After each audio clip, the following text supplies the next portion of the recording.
रमेश चंद्र शर्मा, जो पंजाब के खन्ना नामक शहर में एक मेडिकल स्टोर चलाते थे, उन्होंने अपने जीवन का एक पृष्ठ खोलकर सुनाया जो पाठकों की आंखें भी खोल सकता है और शायद उस पाप से जिसमें वह भागीदार बना उससे भी बचा सकता है। रमेश चंद्र शर्मा का पंजाब के खन्ना नामक शहर में एक मेडिकल स्टोर था जो कि अपने स्थान के कारण काफी पुराना और अच्छी स्थिति में था। लेकिन जैसे कि कहा जाता है कि धन एक व्यक्ति के दिमाग को भ्रष्ट कर देता है और यही बात रमेश चंद्र जी के साथ भी घटित हुई। रमेश जी बताते हैं कि मेरा मेडिकल स्टोर बहुत अच्छी तरह से चलता था और मेरी आर्थिक स्थिति भी बहुत अच्छी थी। अपनी कमाई से मैंने जमीन और कुछ प्लॉट खरीदे और अपने मेडिकल स्टोर के साथ एक क्लिनिकल लेबोरेटरी भी खोल ली।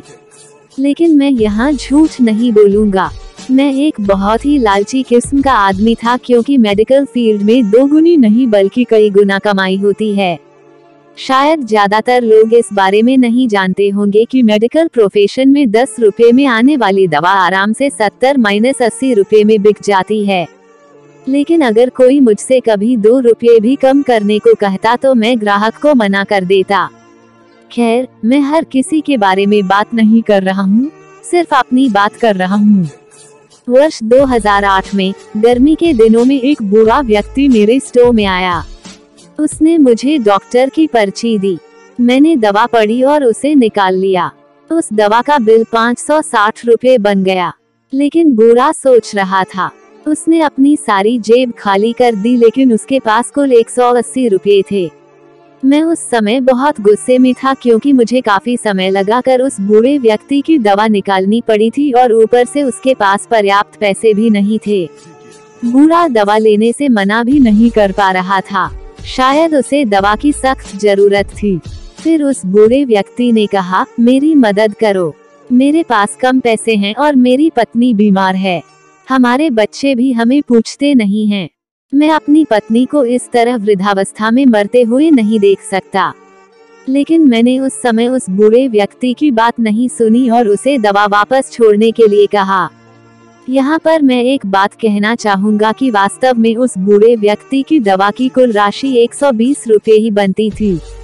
अगर मैंने उससे 150 रुपए भी ले लिए होते तो भी मुझे 30 रुपए का मुनाफा ही होता।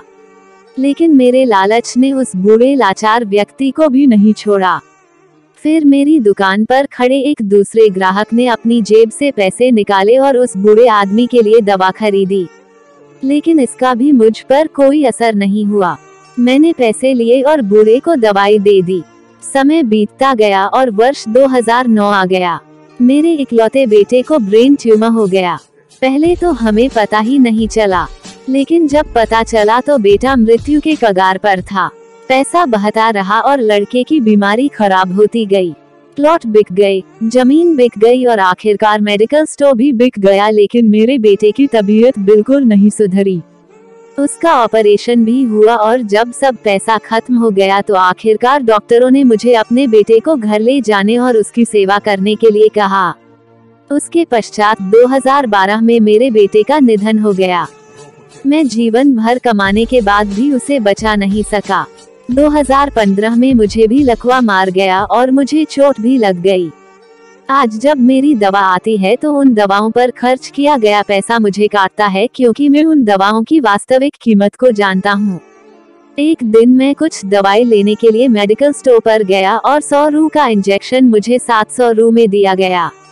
लेकिन उस समय मेरी जेब में 500 रुपए ही थे और इंजेक्शन के बिना ही मुझे मेडिकल स्टोर से वापस आना पड़ा। उस समय मुझे उस बूढ़े व्यक्ति की बहुत याद आई और मैं घर चला गया। मैं लोगों से कहना चाहता हूँ कि ठीक है कि हम सभी कमाने के लिए बैठे हैं, क्योंकि हर किसी के पास एक पेट है। लेकिन वैध तरीके से कमाएं, ईमानदारी से कमाएं। गरीब लाचारों को लूटकर कमाई करना अच्छी बात नहीं है, क्योंकि नरक और स्वर्ग केवल इस धरती पर ही है, कहीं और नहीं।